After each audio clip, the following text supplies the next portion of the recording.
à toutes et à tous. Nous nous retrouvons pour poursuivre notre cycle d'actualité concernant les sujets qui peuvent intéresser les étudiants qui préparent l'examen d'entrée à l'école des avocats, qui, je vous le rappelle, est une des principales missions de Capsup Droit que je représente dans le cadre de cette intervention. Alors, avant toute chose, puisque j'interviens pour cette nouvelle année, permettez-moi de vous souhaiter une belle année. Alors, comme je pense qu'on vous a déjà souhaité plein de bonnes choses, moi je vais me limiter à vous souhaiter tous mes vœux de réussite, notamment concernant l'examen d'entrée à l'école des avocats. Alors, pour ce faire, eh bien, justement, j'ai choisi de vous parler aujourd'hui d'un arrêt qui a été rendu par la première chambre civile de la Cour de cassation le 25 novembre 2020. Alors, arrêt qualifié par certains d'arrêt remarquable, remarqué, arrêt qui fait l'objet d'une large diffusion, publié au bulletin, Internet, etc., et qui porte sur la force majeure et donc qui concerne le programme de droit des obligations, qui, je vous le rappelle, est une des épreuves écrites obligatoires pour l'examen d'entrée à l'école des avocats.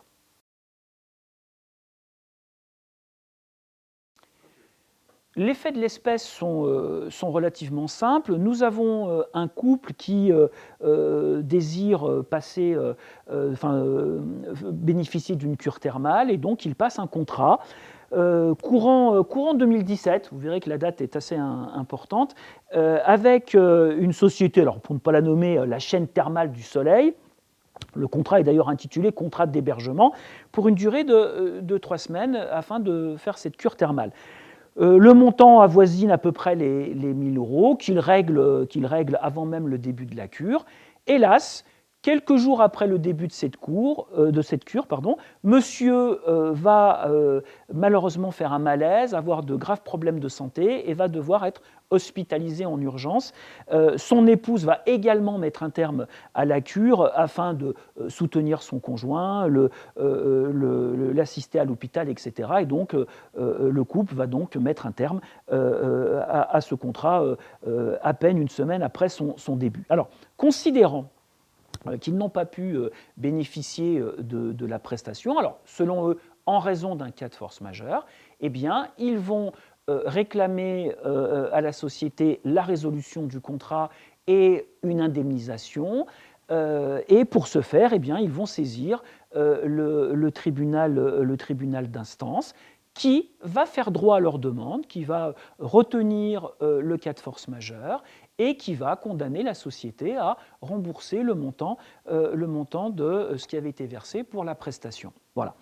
La société, n'étant pas d'accord avec cette solution, eh bien, va former un pourvoi en cassation. Alors, je me permets de faire remarquer que le tribunal d'instance ayant statué pour un montant inférieur à 4 000 €, eh bien, il statuait en premier et dernier ressort, ce qui effectivement ne permettait pas la voie de l'appel et imposait directement un pourvoi en cassation. Et la Cour de cassation, eh bien, le 25 novembre 2020, eh bien, va rendre un arrêt de cassation. Là, le jugement du tribunal d'instance va donc être cassé au visa de l'article 1218, d'où l'intérêt, bien sûr, que nous allons porter au jeu et à la mise en œuvre de la force majeure.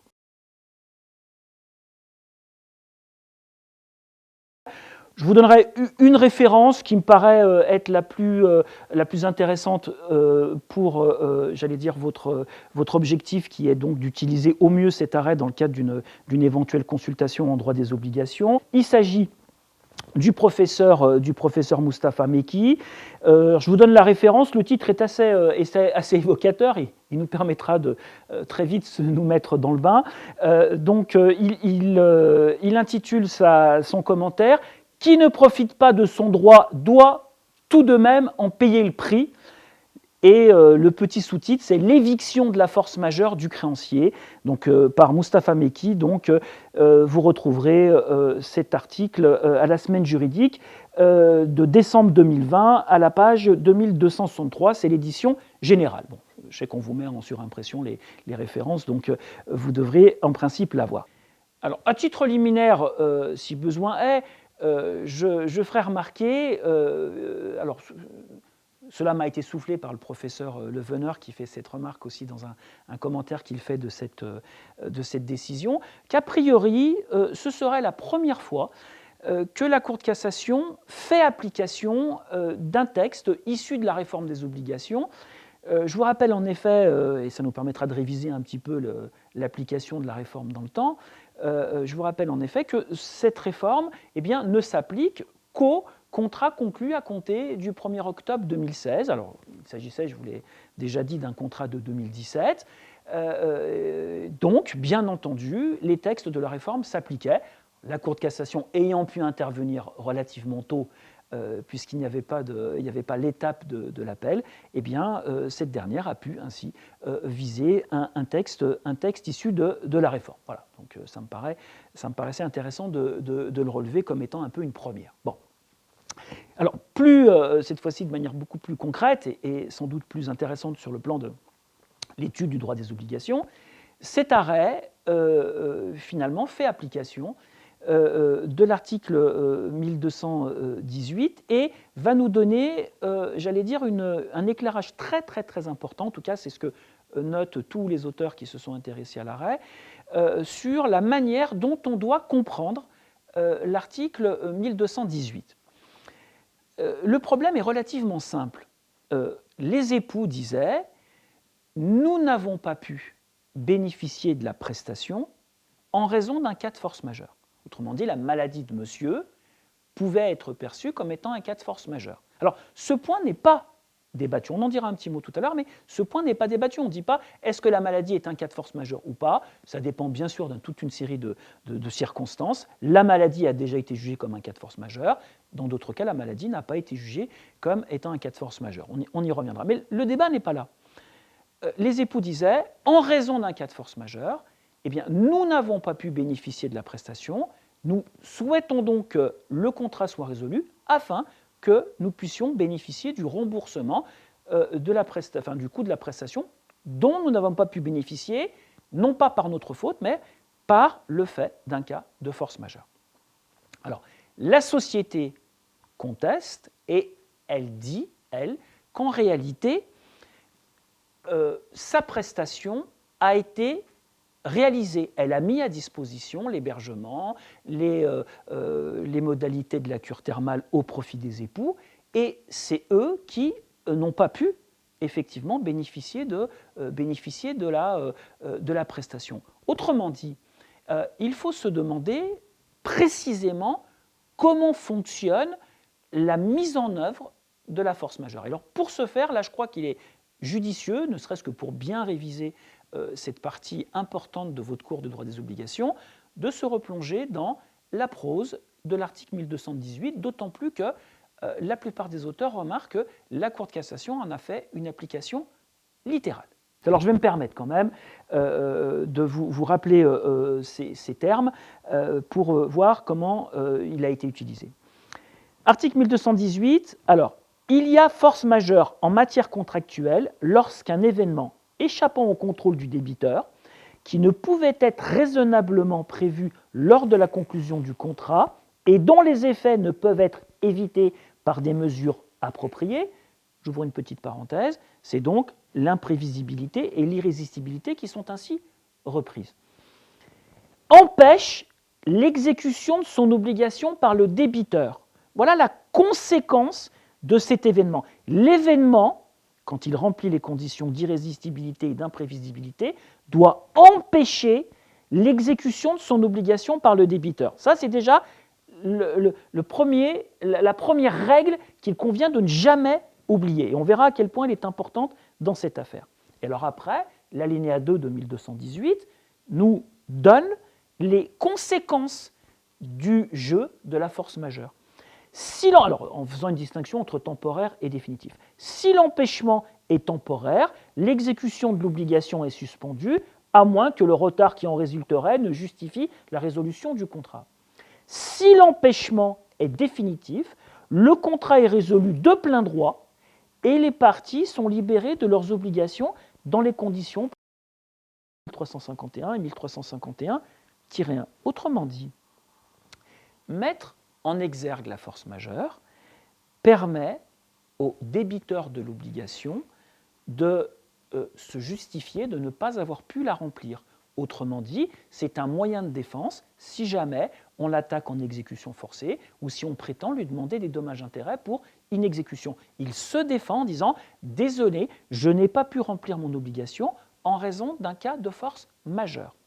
Et l'autre aspect également intéressant, c'est que la force majeure peut, notamment quand l'empêchement est définitif, eh bien, entraîner la résolution du contrat et bien sûr les restitutions qui vont s'en suivre. Or, dans cette espèce, l'obligation des époux était de payer le montant de la prestation. Voilà. En réalité, la force majeure leur a empêché de bénéficier de la prestation. Mais la force majeure ne les a pas empêchés d'exécuter leur obligation. Voilà. Et donc, tout le débat vient de cette vision très restrictive de la force majeure que plusieurs auteurs critiquent. Je vous ai cité l'article de Mustapha Mekki. Lui-même dit qu'il devrait y avoir une autre lecture du texte, une autre approche, peut-être une approche un petit peu moins littérale, en cherchant un peu plus l'esprit, etc. Voilà. Alors, bon, c'est une voie de réflexion très intéressante. Bon, je la mets un petit peu de côté. Vous devez être vraiment dans le droit positif. Dans le cadre de votre consultation, je me permets un petit conseil méthodologique. Donc, il faut avant tout et surtout mettre en exergue le droit positif et donc essentiellement invoquer les solutions rendues par la Cour de cassation. Voilà. Solution qui est donc, j'allais dire, très rigide et qui fait une application très stricte. Autrement dit, contrairement à la perception du tribunal d'instance, la Cour de cassation dit eh bien, non, votre obligation était le paiement du prix, votre maladie ne vous a pas empêché de payer le prix. D'autant plus, comme le font remarquer la plupart des auteurs, cette obligation avait déjà été remplie. Voilà, alors cette lecture et cette application de l'article 1218 apparaît très clairement dans l'attendu de la Cour de cassation, qui notamment nous dit, en rappelant le texte bien sûr, je crois que là l'extrait est très très très parlant, il en résulte, en rappelant l'article 1218, il en résulte que le créancier qui n'a pas pu profiter de la prestation à laquelle il avait droit ne peut obtenir la résolution du contrat en invoquant la force majeure. Et c'est donc bien entendu ce qui est reproché au tribunal d'instance.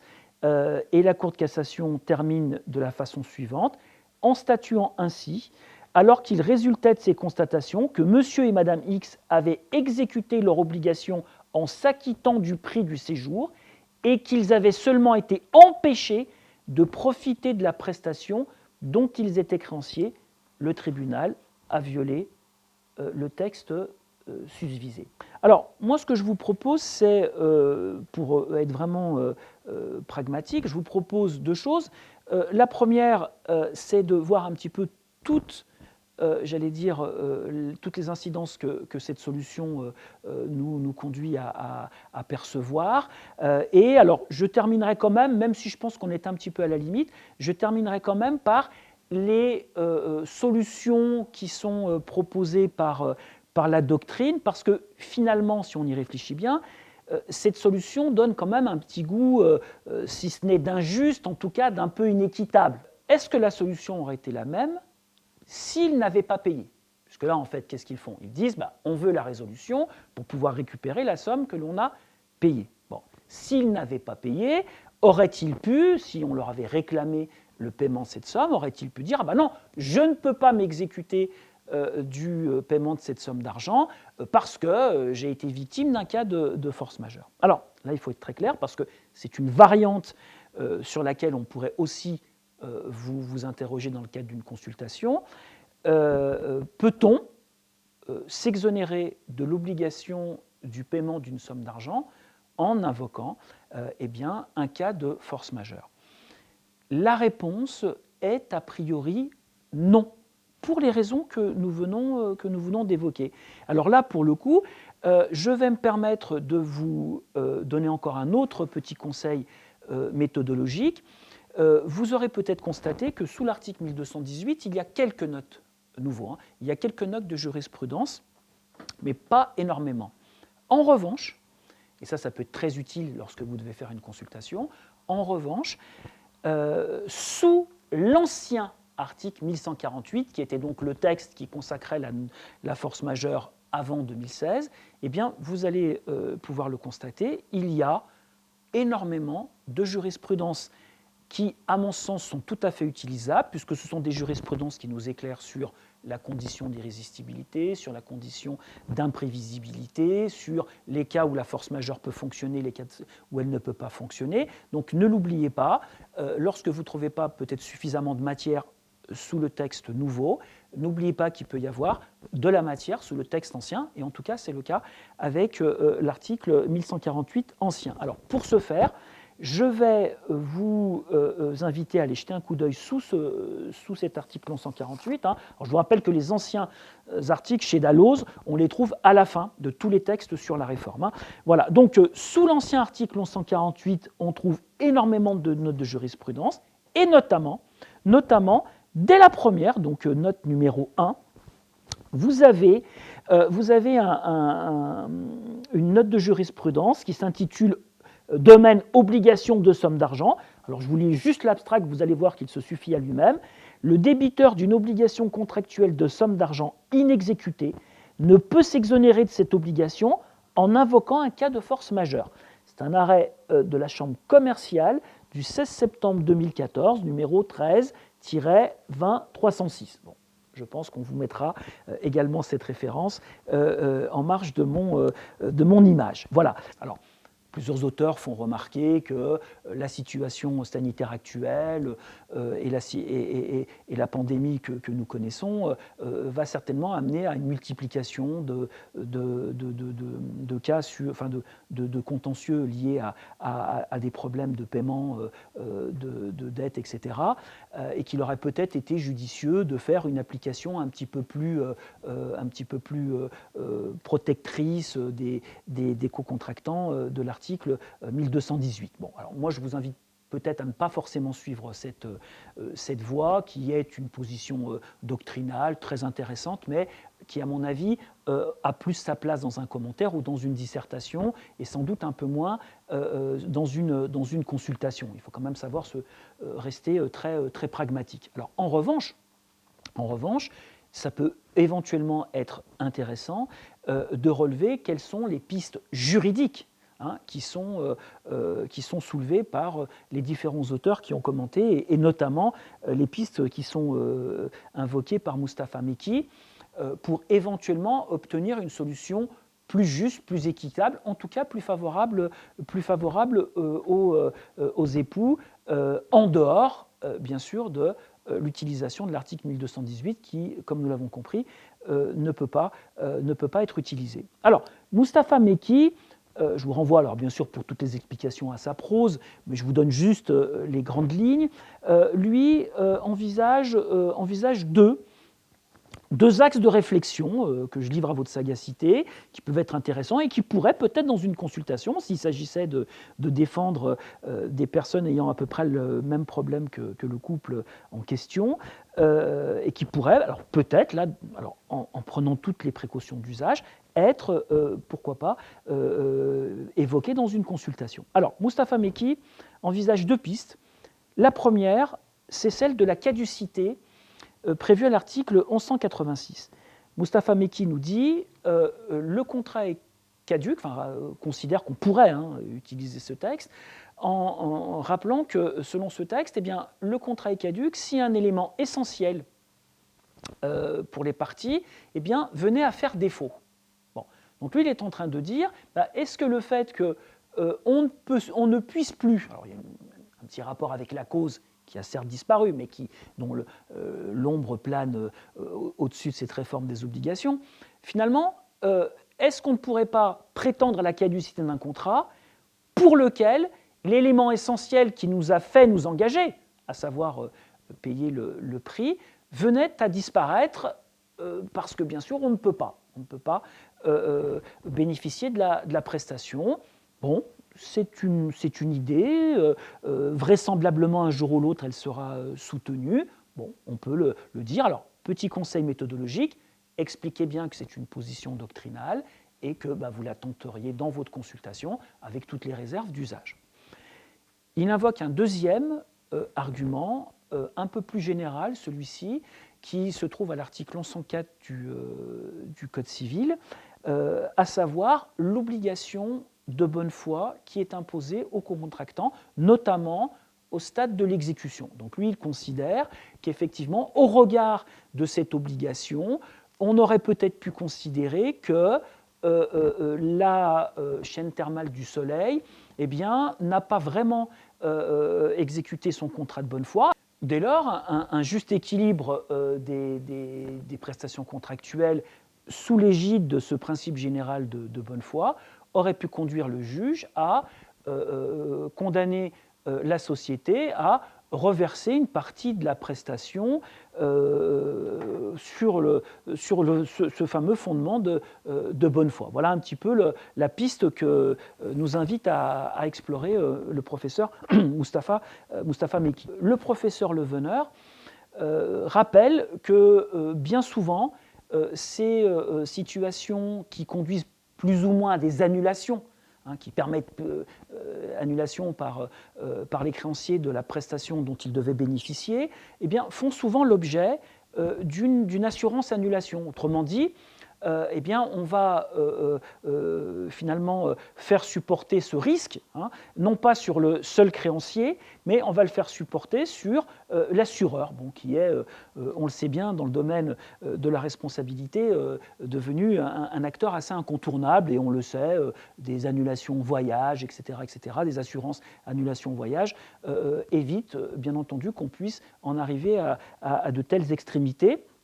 Alors, les spécialistes de la rédaction d'actes pourraient aussi faire remarquer, là aussi à titre préventif, que l'on pourrait, par des clauses appropriées, des clauses équilibrées, peut-être même des clauses finalement qui défendraient un peu, la situation la position du consommateur, souvent un petit peu partie faible, d'envisager qu'il puisse y avoir un paiement pro rata temporis, éventuellement un remboursement si le créancier n'a pas pu, pour X raisons, bénéficier de l'intégralité de la prestation et donc ainsi ne pas avoir à payer l'intégralité de son obligation. Voilà, ce sont des pistes là qui sont plus effectivement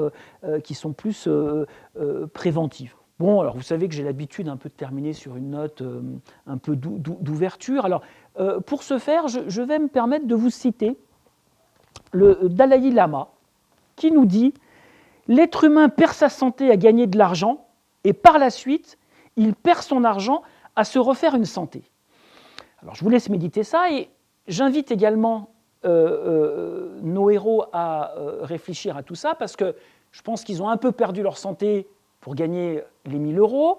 Bon, ils ont essayé de se refaire une santé en utilisant les 1 000 €. Alors eux, hélas, alors je pense que le Dalai Lama ne l'avait pas envisagé, hélas, ça ne leur a pas permis,